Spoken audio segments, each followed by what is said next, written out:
Parliament में मुल्ला, कटवा, आतंकवादी चिल्ला रहे थे। मैं पूछना चाहता हूं रमेश भिदोड़ी से, आप अपना बैकग्राउंड बताइए। आप एक गली के गुंडे हैं, गली के गुंडे हैं। पूरा अली गांव, पूरा मदनपुर खादर आपको गुंडे के नाम से जानता है। आपको मेंबर ऑफ पार्लियामेंट हिंदू ने भी बनाया, मुसलमान ने भी बनाया, सिख ने भी बनाया, दलित ने भी बनाया। आपकी हिम्मत कैसे हुई एक मुसलमान को आतंकवादी और कटवा करने की? इस तरह की लैंग्वेज अगर मेंबर ऑफ पार्लियामेंट में बोली जा रही है तो ये हमारे हिंदुस्तान का बैड लक है। भविष्य आने वाला टाइम खराब है। लेकिन अगर नरेंद्र मोदी जी को अपनी आने वाले टाइम में कंटिन्यू रहना है तो अपने सांसदों को अपने लिमिट में रखें। इस तरह की भाषा नहीं होनी चाहिए संसद में, और इस संसद में क्या, इस तरह की भाषा देश में नहीं होनी चाहिए, क्योंकि ये देश एक गंगा जमुना तहजीब से बनाया गया है। एक गुलदस्ता है जहाँ पर हिंदू भी रहता है, मुसलमान भी रहता है, सिख भी रहता है और ईसाई भी रहता है। बड़ी शर्मनाक घटना भिदोड़ी साहब ने ये करी है। उनको माफ़ी मांगनी चाहिए और उनको परमानेंट, जब तक एमपी के इलेक्शन नहीं होने वाले, जब तक उनको संसद से बर्खास्त कर देना चाहिए। इस तरीके के आतंकवादी भी कहा है। अब ये बताइए, एक आतंकवादी अगर दानिश अली आतंकवादी है तो संसद में क्या कर रहे हैं, ये बताइए। दानिश अली को उन्होंने आतंकवादी बोला, कटवा बोला। मैं कहता हूँ प्रज्ञा ठाकुर हैं आतंकवादी, जिन्होंने मुंबई कांड में उनका नाम आया, जेल गई। नरेंद्र मोदी और ये बीजेपी पार्टी जितने भी आज की डेट में अगर किसी को नेता बनना है तो मुसलमानों को छू कर दें, बस वो नेता बन जाता है। ये चीज़ रोकनी पड़ेगी, वरना ये देश बर्बादी की तरफ जा रहा है। इसको कोई रोक नहीं पाएगा।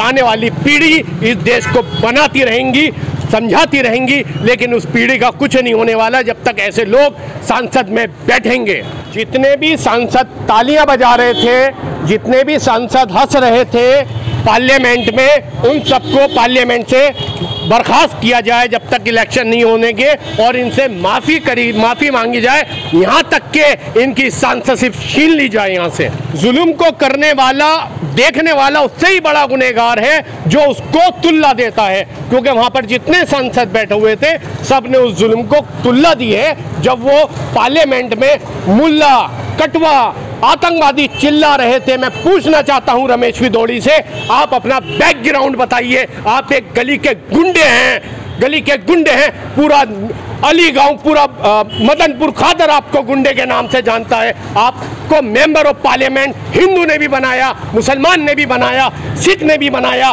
दलित ने भी बनाया। आपकी हिम्मत कैसे हुई एक मुसलमान को आतंकवादी और कटवा करने की?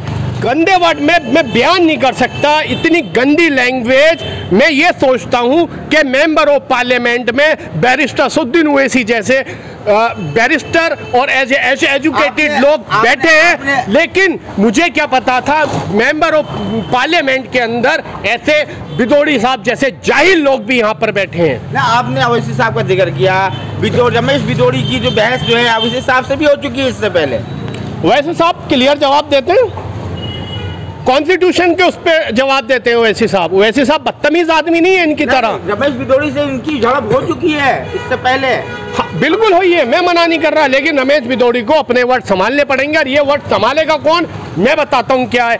आने वाले नेक्स्ट ईयर में आने वाले हैं इलेक्शन, इसलिए ये मुद्दा बरखाया गया है। लेकिन मैं नरेंद्र मोदी जी को एक बात क्लियर उपशब्दों में कहना चाहता हूँ, आज ये देश की जनता जाग चुकी है, बिल्कुल युवा एजुकेटेड है, पहचानता है कौन क्या कर रहा है। आज की डेट में सब जानते हैं, चाहे दिल्ली दंगे हो, चाहे नूर दंगे हो, आपको सब जान चुके हैं। आपकी सरकार इस बार नहीं रहेगी। जामिया मिलिया इस्लामिया से कुंवर दानिश अली पढ़े हैं, आप भी जामिया नगर में रहते हैं, जामिया से आपने भी पढ़ाई करी है। बिल्कुल। आपको इस तरीके का शब्द सुनने में कैसा लगता है, कटुआ, मुल्ला, तो सुन के कैसा लगता है? हम लोग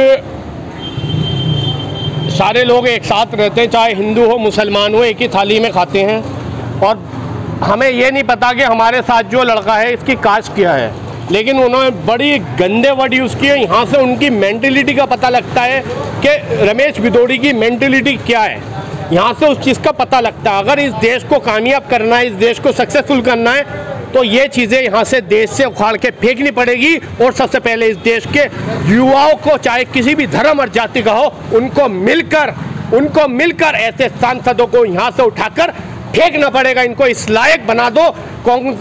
एमपी तो एमपी, ये अपने वार्ड के प्रेसिडेंट का इलेक्शन भी न जीत पाए। जिस तरीके से बताया जाता है कि नए संसद में ऐसे भाषा का, अभद्र भाषा का इस्तेमाल करते हैं रमेश भिदौरी, आने वाली नस्लें जो है, नेक्स्ट जनरेशन इससे क्या सबक हासिल करेगी, क्या सीखेगी? नेक्स्ट जनरेशन इससे ये हासिल करेगी, उसको ये पता लग जाएगा कि ये वेल एजुकेटेड पर्सन नहीं है, क्योंकि आज की डेट में जो जनरेशन है सारी एजुकेटेड है, सब समझती है कि कौन मुसलमान, कौन कटवा, कौन क्या है, हर कोई समझता है। मैंने अगर ये बात कोई मुसलमान सांसद में कह देता तो उस पर NSA लग जाता, चाहे वो मेंबर ऑफ पार्लियामेंट क्यों ना हो। पॉलिटिशियन का ऐसा भाषा हो तो कौन अपने बच्चों को पॉलिटिशियन बनाना चाहेगा, ये बताइए। देखिए, मैं तो खुद कहता हूँ कि पॉलिटिशियन की भाषा, पॉलिटिशियन का, मेंबर ऑफ पार्लियामेंट का मतलब है कि इस देश को संभालना, इस देश में कोई गरिमा है उनका। बिल्कुल, एक मर्यादा है, उस मर्यादा के अंदर रहकर आप अपनी बात करें। अगर कोई बोल रहा है तो आप कुछ देर के लिए साइलेंट हो जाए, इसका मतलब ये नहीं कि मैं तुझे बाहर आके देखूंगा, ये कर लूंगा। रमेश भिदौरी साहब, मैं आपको एक बात क्लियर वर्डों में बता देना चाहता हूँ, दानिश साहब का बाहर आके कुछ नहीं बिगाड़ पाएंगे। बाहर आके क्या करना चाहते थे, क्या करना चाहते थे? धमकी देना चाह रहे थे, सियानी बिल्ली खंबा नोचे वाला हाल है। उनको पता है इस बार उनकी सीट यहाँ से जाने वाली है, लेकिन उन्होंने इस वर्ड का इस्तेमाल हिंदू वोट को इकट्ठा करने के लिए किया। लेकिन मैं ये भी बता देना चाहता हूँ, हिंदू भी समझदार है, अली गांव की, मदनपुर खादर की, इधर की पूरी जनता समझदार है। इस बार उनको वोट कोई नहीं देने वाला।